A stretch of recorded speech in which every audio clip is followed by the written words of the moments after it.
let's talk about The Punisher Season 2. As with this season, we see Frank Castle trying to live a quiet life until he suddenly becomes embroiled in an attempted murder of a young girl, as he is drawn into the mystery surrounding her. And those in pursuit of the information she holds, Frank Castle now has a new target on his back, as there are old enemies and new enemies now after him, in which he is confronted on whether he should accept his destiny as the Punisher. And Jon Bernthal, once again, he is great in this season. He is the Punisher, as this time we see a little bit more of the father side of him come out as he is trying to protect this girl. And with this season, we do see Ben Barnes return as Billy Russo, becoming Jigsaw. And what it explored with his character was great. We see him not remembering everything, so he doesn't remember what he did to Frank. But yeah, he is still going down a dark path once again. And we also do see the return of characters Dinah Madani and Curtis Hoyle, who were great. They had more to do this season. Seeing them work with Frank, seeing Curtis be like this moral compass,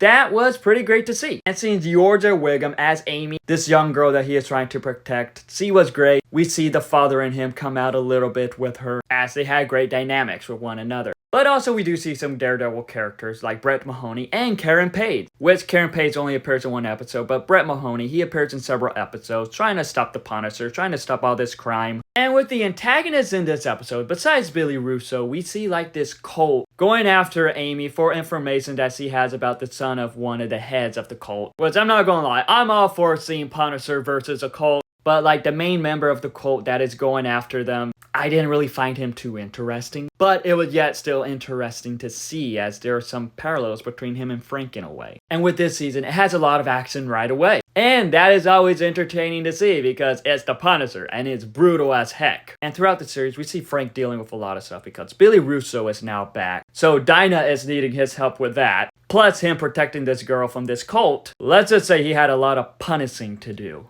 And seeing him confront his destiny on being the Punisher was always interesting to see. Because everyone around him is like, no, you should stop it, you need to just be Frank. But that's not who he is anymore. Frank died along with his family when Law & Order failed to do anything about it. And with that, the Punisher was born. So seeing Frank dealing with he should embrace it or not was done pretty well. And Jon Bernthal portrayed that very well. Like I said, Jon Bernthal is perfect as the Punisher. And with how this season was, along with the action, the style, the characters, the crossovers with the Daredevil stuff, all that was done perfectly well. Even with the flaws like I mentioned, I still enjoy this. This was a good Punisher series. And now with Frank coming back in Daredevil Born Again, I hope it leads to another Punisher series with him. Like I mentioned in my Punisher Season 1 review, Clint Barton as Ronin ain't nothing compared to Frank Castle as the Punisher. Overall, I thought Punisher Season 2 was a great continuation to the Punisher, a great addition to the Defender saga, and I hope they do more. I can't wait to see Frank come back in Daredevil Born Again,